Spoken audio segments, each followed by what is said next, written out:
So the first thing we'll do is we'll do introductions, so you can just say your name and if you're comfortable what your position is with the district, parent, administrator, whatever. And then I think Dr. Anderson will take a few minutes and just tell us a little about himself and the district where he's working, and then we'll start with the questions. All right? Okay. So do you want to start to introduce yourself? My name is Claudia Sanchez, and I'm here as a mom of the community. I have 3 kids in Boulder Valley School District, and I also work in a program in early child education. Wonderful. It's a nonprofit, but I'm here as a mom. Nice to meet you. Hi, my name is Veronica St. Gabriel, and I have a child in high school. Nice to meet you. Hi, Dr. Anderson. Welcome. Hey, how are you? I'm Galvin. I'm principal of Summit Middle Charter School here in Wonderful. Boulder, and I have 2 students in the district. Nice to meet you. Hi, my name is François Pierre Fournier, or FP, and I represent the District Accountability Committee, where I'm co-chair. Oh, wonderful. Nice to meet you. Hi, I'm Lindsay. I'm the middle school representative. Hi, Lindsay. Hi, I'm Catherine Gallegos, principal at Columbine Elementary School, and I'm also a mother of 2 BVSD students and also a BVSD alum myself. I'm Robin Fernandez. I'm the executive director for elementary, and I am also a BVSD alum, a proud alum. Hello, I'm Lori Canova. I'm the president and CEO of the Ivy Dream Foundation of Boulder County, Oh, a nonprofit here that works closely with the district. I'm also an alum and had 2 children that went through the district. Nice to meet you. I'm Ari Gerzon-Kessler, the Director of Parent-Family Partnerships and also an alum. Nice to meet you. I am Stephanie Jackman, principal at Lockwood Elementary School, and I also have 2 students in the BVSD. Nice to meet you. I'm Shannon Newmare. I'm the 504 ADA coordinator for the district and Wonderful.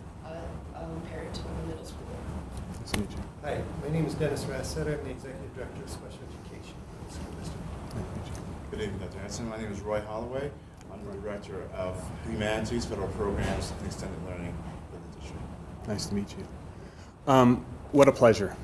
I have had a full action-packed day.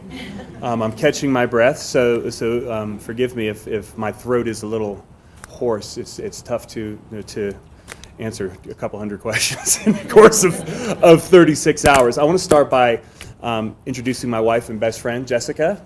She's here to support me, and I do that because my first job is as a husband and a dad. And I'm a family man, and just the opportunity that we think that being here in this community with our family has just blown us away. It's just been such a great day. I'd like to commend the board for what's been a great process.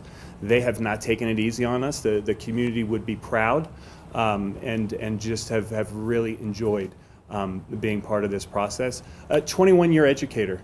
Spent most of those years in schools, 16 in schools in Orlando, Florida, Orange County Public Schools, large, diverse school district, about 200,000 students. And for the past 6 years, I've been in Fulton County Schools in Atlanta, Georgia, working in several roles at the district level. I've worked as a principal coach, a principal supervisor, chief of staff, and deputy superintendent for the past 3 years. Now, Fulton County is unique. It's large. It's 500 square miles, similar to Boulder, but we're non-contiguous. So if you were to take Atlanta, the city of Atlanta has its own school system. Fulton County, where I work, is the northern suburbs. In a lot of ways, looks a lot like a lot of the schools in Boulder. And then South Fulton, where we're really struggling. There's some communities that are doing well, but a lot of our communities are struggling with the effects of generational poverty. And we're working each and every day to make sure that we're trying to close the gap between those 2 communities and give every kid what they need and what they deserve out of our school system. So it's a little bit about me. Again, so excited to be here, and what a great district this is. And I've seen it with my own eyes today. I knew it on paper and I felt it, but I saw it today. And so the schools I went to, the people that I met, and I got a chance to meet lots and lots of great people, I'm blown away at the talent that exists in this district and the commitment to this community, to schools. And so that's me. Okay. This is one question, but it seems that it has 3 questions in it. Yep, I'm getting used to those. What is your your vision around narrowing the achievement gap? What are a few concrete steps you will take to tackle this challenge in your first year? And how may families and the community be part of this action plan? So what has been clear to me, and even today as I've walked around the district, is the passion that this entire community has on closing the achievement gap. And I shared this throughout yesterday and today. You know, we want to make sure that we raise the floor and the ceiling. We hold all kids to high expectations. We just have to accelerate the schools and kids that are struggling with systems and processes and interventions and strategies to make sure that we close those gaps. In my current district in Fulton, we've been able to close the achievement gap around graduation rate. 5 years ago, it was 72.1%. Today, it's almost 87%, with 28% gains for our special ed students, double-digit gains for our free and reduced lunch students, African-American students, ELL students, and Hispanic students. We did that in a couple of ways. The first thing that we did is we engaged our team, we engaged our teachers, our principals, to ask them, you know, where did they feel like the problems were, and then how can we work together to solve those. We wanted to create more opportunities for kids to recover credit in a competency-based way, so we pushed resources to schools, both teachers and the resources to offer those courses. In addition, we had to create systems of support and monitoring, which I think was a critical piece to making sure that we're making the progress that we intended. And so on a monthly basis, we'd print out reports looking at the kids, the number of credits they had earned, how many credits they needed, and then communicating with our schools and helping them solve those problems. And so, you know, I think it's systems of support. It's a bit of a monitoring system that you need to do to whenever you're trying to move stubborn data, right? And let's face it, the achievement gap here in Boulder is stubborn, and we need to move that. It won't close itself. Achievement gaps don't close themselves, and you're not going to close them overnight. They didn't happen overnight. It's going to take time. And so over the course of 5 years, we made great gains, but it was a little bit each and every year. There isn't a silver bullet to fix achievement gaps. There's not one thing you could do. I know that, and before I would do anything, I'd make sure that I came here, understood the context of the district, and understood the great work that I know has already gone on in attempting to close those gaps. And then work with the talented team I met today, and develop systems and accountabilities. And then finally, be transparent with the community, with teachers. Be honest with everyone on how we're doing and what we need to do to get better or celebrate our successes. You're welcome. Second question, how do you plan on ensuring cultural proficiency for all Boulder School District teachers and staff?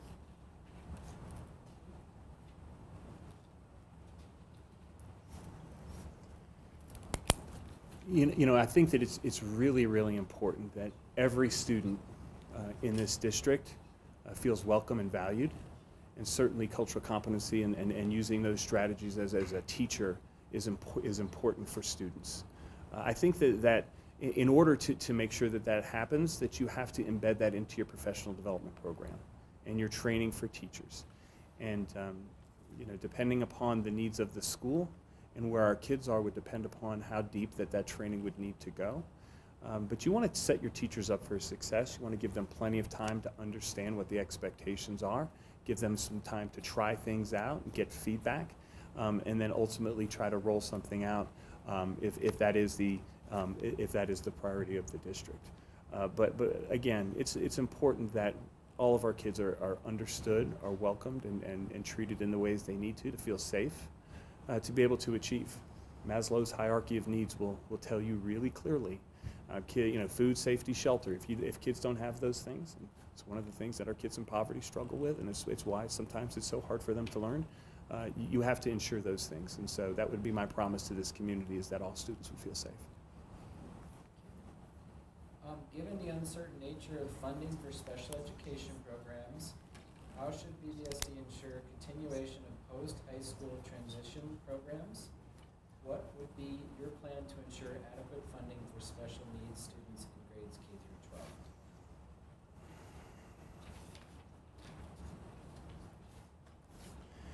So I have. Voice up, please, Dr. Anderson. What's that? Voice up. I'm sorry. And we're going to get you a mic. in a That'd be minute, good. so. Yeah, mine. So this is personal to me. My wife and I, we have a daughter who's on an IEP, and so bright.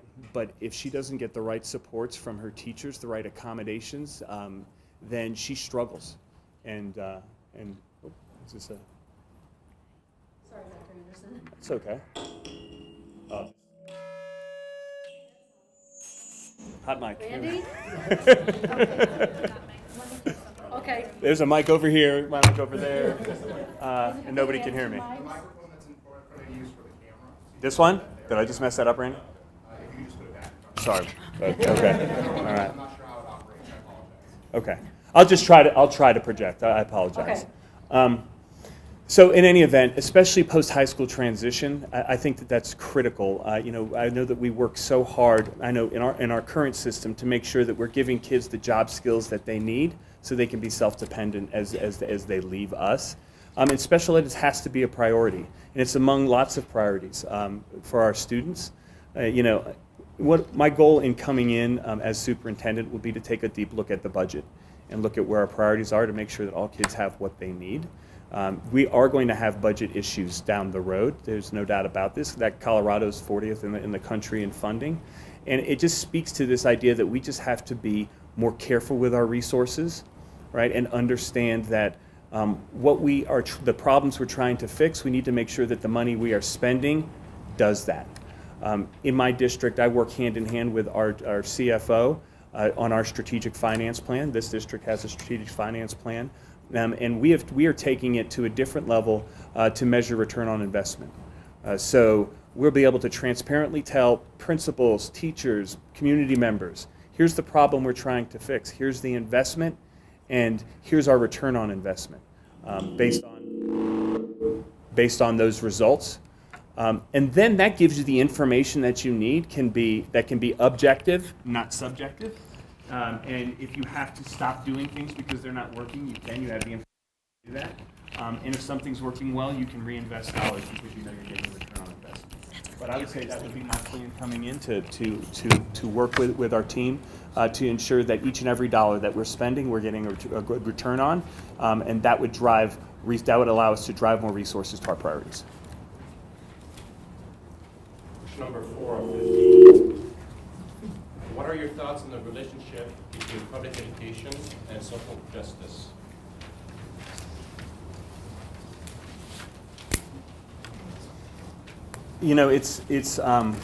I think it's encouraging to watch our students today standing up for what they believe in and making sure that we give them the space to do that. And I think that's really as we try to support our students in their abilities to express their thoughts and stand up for what it is they believe. How do we do that in ways that allow students to do that and raise really a civic-minded generation? And so I think that a lot of that happens locally. I spent 8 years as a high school principal and remember many a day where kids would come to me wanting to stand up for something, and we'd have to figure out what the right ways were to do that. But our kids deserve a voice, and we want to be raising them again to be able to stand up for what they feel is right. And I think our schools do play a role in that. Question number 5. Please describe your experience and results in closing the achievement gap for minority and first-generation students. What were the strategies and how can they be applied to the achievement gap here in BVSD? Well, I previously shared some of the results that we had on graduation rate in regards to closing the gaps. I'll share with you an experience when I was a principal. I was a principal at two diverse large high schools in Orlando, Florida, Edgewater High School and Lake Nona High School. And in both of those schools, I was able to work with great teams of teachers and leaders to narrow achievement gaps. And I would say that the closest I've ever come to closing the achievement gap was at Lake Nona High School in our graduation rate, where we graduated 96% of our students and above 90% for all of our at-risk subgroups. We got to the point where we could count the number of kids not graduating on 2 hands. I think that some of the strategies that I shared earlier were important in doing that. First of all, as a leader, you need to make things a priority and make those priorities known, create systems that measure the results in a timely manner, and then intervene as appropriate to ensure that schools have the resources and the focus that they need to close gaps. And so I have school level experience, I have district level experience. Again, I would want to make sure that I was working with the team here in the right ways to understand the strategies that have been tried and bring some of the strategies that I know have worked not only in Fulton County but in other districts across the country, work together as a team to tackle this achievement gap. There you go. Thank you. That's a game changer right there. All right. Okay, Dr. Anderson, question number 6. How do you see achieving the goal of equity and excellence with low-income minority students and families? So I've been sharing my philosophy on this for the past couple days around this idea that we have a lot of kids in our district in Boulder Valley that are school dependent. That if adults in schools don't notice them, pay attention, and intervene, in many instances those kids, we're all they have. So I was a school dependent kid growing up. I grew up in rural poverty in Florida, and if it weren't for my teachers, if it weren't for the adults in my life beyond my home to reach out and put their arm around me, I would have never been a first generation college graduate and been able to be where I am today. So this is near and dear to my heart. I would say that we have to make sure that we give the school dependent kids the proper supports, but even deeper than that, we need to make sure that the communities, especially our minority communities, feel welcome not only in our schools, but in this office here at the district and at board meetings. We have to understand that we have to engage our parents, all of our parents, from all of our communities as a school district to support them in the ways that they need to be supported so students can reach their dreams and goals. And so I'm loving all of these achievement gap questions because that shows me that this is a priority of the community because that's where these came from. And I hope to capitalize on that energy in this moment in time to be the catalyst for action around closing achievement gaps. Question number 7. How have you utilized and leveraged community partnerships to positively impact student achievement? In North Fulton, we have a great partnership with the Chamber of Commerce. And we're actually building right now a STEM school that's going to be aligned to the industries that our Chamber of Commerce has told us the jobs are going to be, that are going to be coming, right? We want to make sure that we're building the workforce that our community needs to support the economic development within the metro Atlanta area. And so we partnered with our chamber to not only identify those job areas where we need to be training students, but also those programs. And we're in the process of trying to identify signature partners for each one of our academies or colleges, and we're going to be focusing on healthcare, IT, and engineering. And I think that in reaching out to the business community, reaching out to the community in general, I generally believe that people always want to help, they just don't know how. And are the doors at the district office open to hear and listen to those types of partnerships? And over my career, when we've been able to show people how they can plug in, how they can support kids, and how we can leverage their expertise, I've found great success in those areas.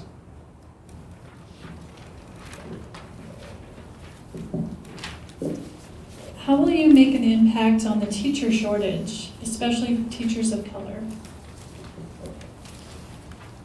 Everywhere across the country, we're feeling this for sure. I think that there are two of the ways that we're trying to tackle this in Fulton County is, number one, we try to grow our own. And so we've created a program that will allow our paraprofessionals to get certified, to become certified teachers. I think there's a rich pool of talent within many of our paraprofessionals that if they put in the right circumstances, the right situations, they already know how to work with kids. Right? We teach them the pedagogy and we teach them the strategies and skills. That's I think, an untapped pool of resources that can work. The other things that we try to do is partner with our local universities and create lasting partnerships in regards to just teacher recruitment and making sure that Boulder Valley is a first look district. So if I'm coming out of college, the first place I look is Boulder Valley. And if that doesn't work out, maybe I go somewhere else. Dr. Anderson, what risk would we be taking if you were offered the position of superintendent? None? The next question? I would say the risk is that I'd be transparent. The risks are, and I do feel they're low, but I've never been a superintendent before, but I'm deputy superintendent in a large, complicated school district with 100,000 students. And I have a track record of success both as a district leader and a principal and a school leader. So I would say that that's certainly a risk. I think it's always a risk when you hire somebody from out of town, right? And people have warmed up today. I mean, you get nervous when you're meeting somebody who could potentially has the authority and the ability to significantly change people's lives. I'm here to tell you tonight that you don't have to worry about that with me. I understand change. I understand how important it is to get the context of a district and work with the teams of teachers and leaders on the ground before bringing in any plan for change. But I think those are the big risks. But I would say that those aren't high risks with me. What is your vision for improving our school district to become a top school district in the nation? You know, I've been saying that the past couple of days. This school district absolutely has the ability to be the best school district in the country. And I said that yesterday, and I went to schools today, and I believe it even more. You know, I do think the achievement gap is something we have to tackle together. I think there's the energy in the community and the will to do that. I think that we have to be responsible with our finances, and I do think that the groundwork is there to be able to do that and do that well. And finally, this district has had a really strong strategic plan, and I think that together we can make that a great strategic plan that sets the targets for achievement that we want in our district that make us the best district in the country. So I'd say those are three key areas that I see that we could work together as a team to make this district the absolute best district in the country. What do you think about having full-day preschool in all elementary schools in BVSD? I think it's really important that we focus on preschool and full-day kindergarten and early learning is critically important. Those are, and it comes down to finances and making sure that we advocate at the state level to try to ensure that the state provides us the funds to offer those things. There's probably some deep-rooted issues in why that's not the case, and I'm not naive to that. I don't think it's just a push of the button and you can make that happen. But I do think it's something worth fighting for. I commend this board for their legislative priority in regards to advocating for full-day kindergarten. I think that that's a strong stand and the right thing to do. But this idea of you know, the most important thing that we can do as a district is teach kids how to read. And I said that yesterday, and I'll say it again today. And pre-K, kindergarten, 1, 2, high-quality instruction in our communities, in our impoverished communities, helps us close the word gap, right? Which, you know, a kid who's growing up in poverty compared to a kid who's not hears 30 million words less by the age of 3, right? We've got to get our hands on those kids as soon as we can to start closing that gap. And so I would certainly support that.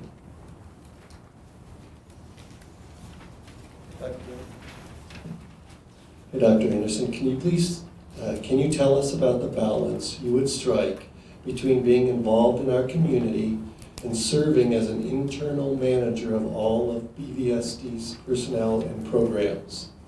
Which is more important, and how do you strike the right balance? So I think I'm going to interpret this question right, so please forgive me if I don't. In our district, we call it tight and loose controls, right? And so there are times when we need to come in something as urgent. So for example, you know, safety. In our district, you know, after Parkland, we pulled all of our principals the next day. We trained them all and said, by next Friday, you will train all your staffs, period, end of discussion, right? And I think that there's things that are urgent, you have to do that. But then there's times where we just need to get out of the way of schools. And entrust the talent that we have in the buildings, drive the resources and support they need, and set the high standard and expectations to allow them to solve their own problems. But that's a constant conversation I'd have with principals, and would look forward. And I met a lot of great principals today, principals that were smart, great judgment, cared about kids, and that would be an ongoing conversation in regards to tight and loose controls in the district. And would also depend upon our priorities and what it is that we're trying to accomplish.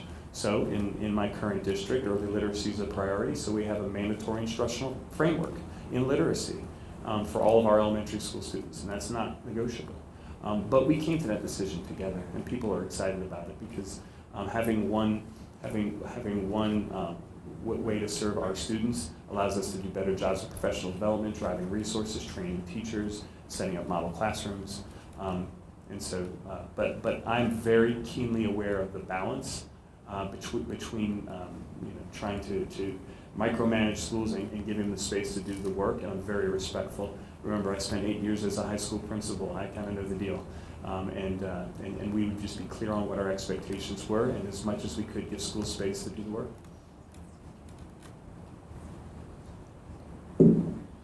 Dr. Anderson, BVSD has several schools with dual immersion programs in elementary schools, and this effort is moving into the middle schools. However, one critique that we hear is that these immersion programs benefit English dominant students who are learning Spanish, not Spanish dominant students who are learning English. How could you, as our district leader, reimagine effective dual immersion programs that benefit both Spanish and English learners? So,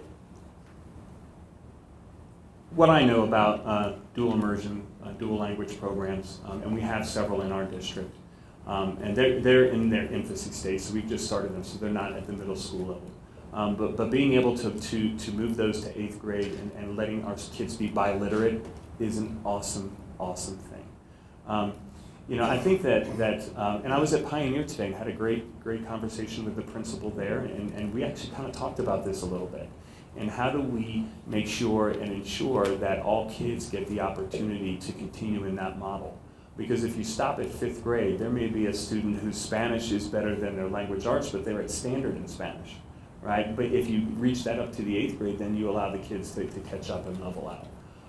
But I would be very involved in this process and work with our team and staff to make sure that we're providing the opportunities that we need for kids. So if they start a dual language program, they become biliterate.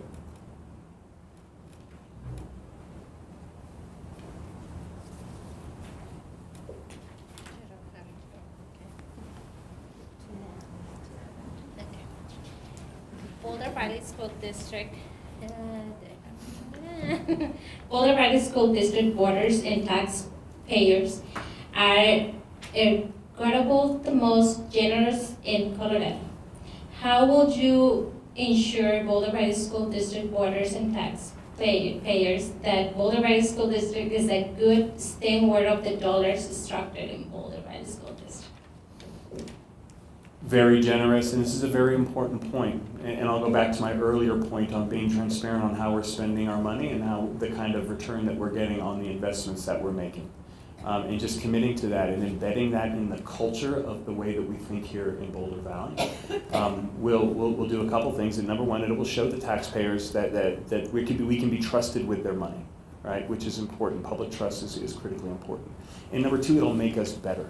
It'll free up resources that we can drive to our priorities that are going to fix the problems that we need to fix to make Boulder Valley the greatest school district in the country. Thank you. I think this is the last question. How would you implement our model of excellence and equity? It's what I believe. And before applying for this job, I saw that and the community's values around excellence and equity, and they align with my personal values, my personal mission that I've had as 21 years as an educator. All kids need to be held to high standards, especially your struggling students. I can tell you that growing up in poverty, you get used to not having money. The biggest thing that is difficult is being held to a high standard, because oftentimes you're taking care of yourself. When I would get home, I would fix myself dinner and do my homework, or maybe not. And if my teachers in school didn't hold me to a high standard and continue to push me, then I'm not sure that I would have been as successful as I was. So excellence for each and every kid, and equity as we think about ways where we can drive resources at the problems that will allow us to support our school-dependent kids. When we do that, then we will achieve excellence equity.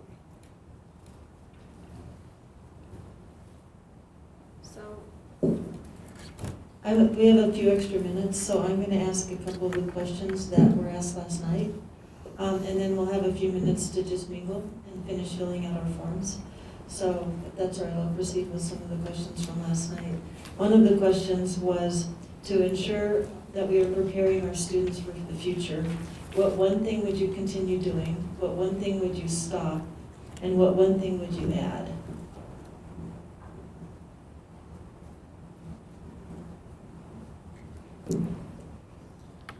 So continue to understand that teachers are the most important factor in raising student achievement. And that's not my opinion, that is a fact. That there's not one thing that's more important than having an effective teacher in front of each and every student in Boulder Valley School District. And so we need to continue to not forget that. I think that we need to stop some of the testing that we're doing. We're over-testing our kids. There's better ways to test. I think that there's opportunities to advocate for that. Again, I'd hold up the board's legislative priorities around testing as really a strong sign that they're standing up for this community. And I'd be proud to stand next to them to fight that fight and change the way that we hold kids accountable. And testing is important when it drives instruction. But it loses its value when it doesn't drive instruction and students and families don't see the value in taking tests. And then I think that what we need to continue to add is some of the things that I've already spoken to. I think that we need to really look at how we're spending our resources and making sure that we're smart about that. And I think that we need to continue to really focus on a strategic plan that has targets that are going to get us to our goals, and that we need to continue to have this conversation as a community around achievement gaps and how can we all pitch in and do the right things to make sure that they no longer exist. So you've mentioned the work that you've done and a little bit around the strategic plan in your district. Can you talk a little bit about what role you think the strategic plan has, what specific role you had in it, and one example of something that was in your plan that you think really helped improve outcomes? And so I did get an opportunity to lead our strategic planning process in our district, and felt like it was a great moment for our community because it now serves as the North Star for where we want to go. And we have and are working on continuing to make sure that everybody's rowing in the right direction towards our goals. And that's important in a district like Fulton, where you have North and South Fulton, where there's differences, and it's important in a district like Boulder Valley, where you have certainly differences between the schools, that everybody is aimed and moving in the same direction and working on the same work. In Fulton, I own two of the initiatives, one of those directly, that are aligned to our goal in student achievement. And the initiative that I have is called our strategic support model, which allows us to drive resources to schools in the ways that they need them. So if you're a high-performing school in our district, we call you a flexible district. We give you a little less money and all the flexibility that you need to solve your problems, to create innovations, to serve your community. If you're struggling, you're one of our intensive support schools, we give you a little more resource, a little less flexibility. And then we surround you with support, and we put our arm around you and stand next to you so you're not fighting those problems alone. Last year was our most successful year in recent history within our district. We made a lot of progress in failing schools. 26 of our 28 failing schools that the state had deemed failing improved. And we also improved the number of A and B schools, so floor and ceiling effect. And I would attribute that to some of the resources that we drove down to the schools and the expectations that we set. You mentioned a little about the work you've done around literacy. I was hoping you could explain in a little bit more detail what steps you believe need to be implemented to make sure that, as you say, children are reading in the elementary level, and if you could talk about specific steps and at different levels what you would want to implement around literacy.